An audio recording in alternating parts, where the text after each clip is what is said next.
Kim oğlum o? Kim oğlum o? Kim o lan?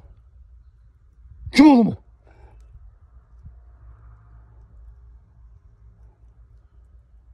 Kim oğlum?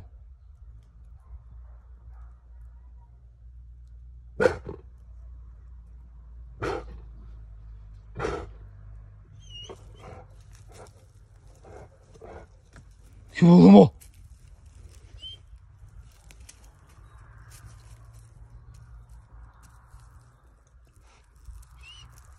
Aşağıdan yabancı köpek sesi duyunca